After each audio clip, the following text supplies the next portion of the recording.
Meu amado rádio ouvinte, meu querido irmão, eu quero compartilhar com você um versículo, um texto da palavra de Deus.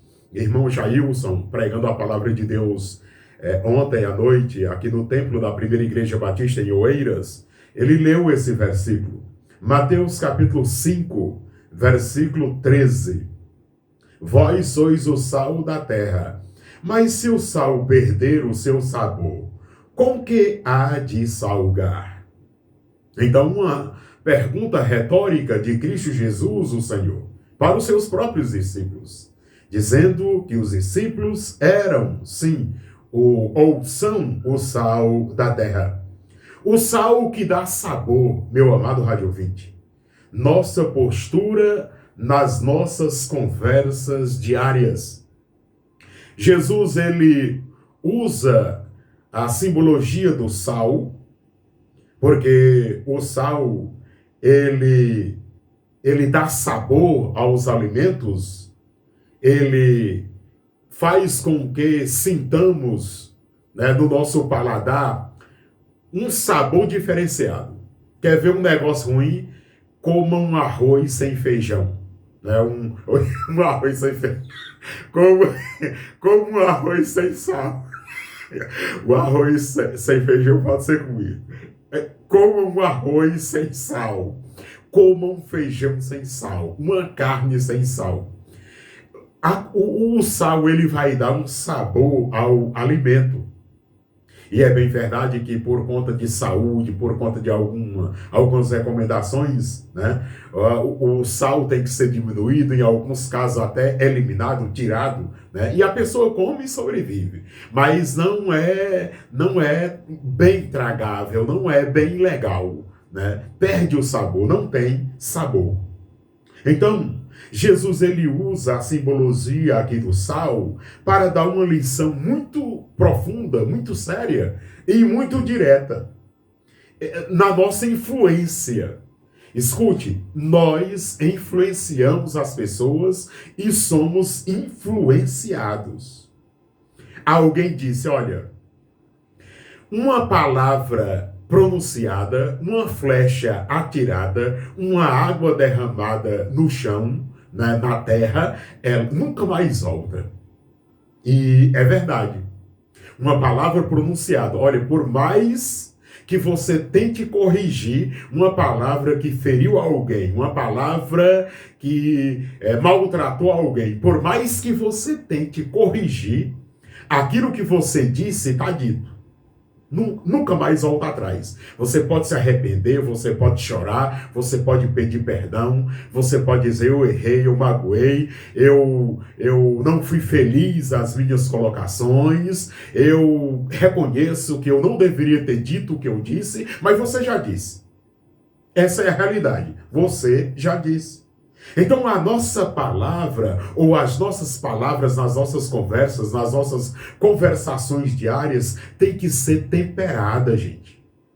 Nós precisamos medir as nossas palavras. Nós não podemos sair falando, como diz o adágio, à torta e à direito, falando sem medir as palavras, porque elas têm consequências. E isso começa a partir de dentro de casa. Nós temos que saber como nós falamos dentro de casa com os nossos cônjuges, com os nossos filhos, com os nossos pais, com aqueles que estão ao nosso redor. Nós temos que saber como lidar com eles, como falar. Porque muita gente tem criado problema, por exemplo, no trânsito. Aí fala uma palavra que fere a pessoa, e aí a outra não quer ficar por baixo, e mais uma palavra, e enfim, em todos os lugares em que nós estamos, nós temos que ter cuidado com a temperança das nossas palavras, porque elas podem ferir alguém, elas podem maltratar alguém. Então, ser sal não é gritar mais alto, não é ter uma tonalidade, um timbre de voz alto. Ser sal não é gritar para vencer discussões, mas é dar sabor às palavras. É saber temperar as palavras, é saber endosar as palavras ao ponto de, no nosso dia a dia, nós saibamos lidar com as pessoas, com os conflitos que são peculiares à vida humana no dia a dia. A própria palavra diz que uma palavra branda aquebranta o espírito. Uma palavra, na hora certa, ela quebranta o espírito. Mas uma palavra mal colocada, ela pode causar um alvoroço, ela pode causar um grave e sério problema. Então, há famílias que se descontrolam no palavreado.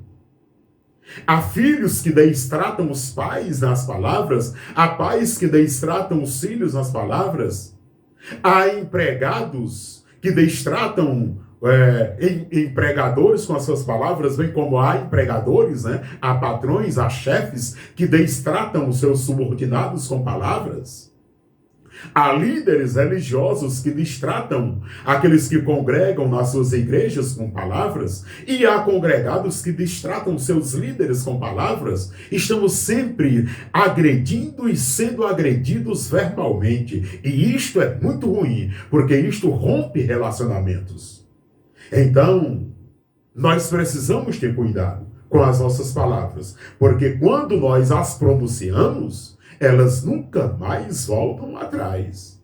E talvez eu esteja falando aqui agora para alguém que está com problema no trabalho, alguém que está com problema em casa, alguém que está com problema nas ruas, nas redes sociais. O que dizer das redes sociais? Do que nós falamos nas redes sociais. Talvez eu esteja falando para alguém que está com problemas porque não tem controle da língua. Fala demais.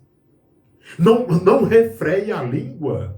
Fala demais. A Bíblia diz que até os cavalos têm freio, mas as pessoas têm dificuldade para refrear a língua. Sai falando, agredindo as pessoas, sai verbalmente ferindo as pessoas, e ainda quer ter razão. Então, cuidado com o que você fala. Eu preciso ter cuidado com o que eu falo. Se nós conseguimos colocar freio na boca dos carvalhos, nas rédeas, né, e controlamos um cavalo que tem uma força muito maior do que qualquer ser humano, e por que não refreamos a língua? Que é um pequeno órgão, diz a palavra de Deus, né, no corpo do ser humano, que pode inflamar as chamas do inferno, pode fazer com que haja discórdia com o palavreado. Então, meu amado rádio ouvinte, que as suas palavras sejam temperadas com sal. Pense antes de falar, porque às vezes você pode ferir as pessoas com as suas palavras, e você fere, e você acha que isso é normal, e você vive assim e não está nem aí. Aí você não percebe por que as pessoas se distanciam de você. Porque você fala pelos cotovelos, como diz o adágio popular, e ainda quer que as pessoas estejam ao seu lado o tempo todo. Isso não vai acontecer. Então, cuidado com as suas palavras. Que Deus abençoe você e a sua vida. E para que você saiba a hora de falar, porque tem gente que fala a palavra certa, só que na hora errada. E tem gente que fala na hora certa e as palavras erradas. Aí vira um lamaçal aí, um negócio terrível e fica muito ruim. Então que eu, Marcílio Barros, que você tenha cuidado na hora de falar, para que nós não terminamos ferindo as pessoas, machucando as pessoas. Que Deus em Cristo tenha misericórdia de mim e de você. Eu quero orar por você. Pai de amor, obrigado por esse tempo aqui na Vale do Canindé. Obrigado por tua palavra lida, por tua palavra aplicada. Que nós tenhamos cuidado com as nossas palavras, que nós entendamos que a única palavra que não tem defeito, não tem problema, nunca vai passar é a tua palavra. Todas as outras passam, todas as outras podem causar males, mas a tua palavra nunca nos causa o mal. Por isso, obrigado, Deus, porque temos acesso à tua palavra. Nós oramos agradecidos, em nome e por amor do Senhor Jesus. Amém e amém. Em Oeiras, 8 horas e 25 minutinhos.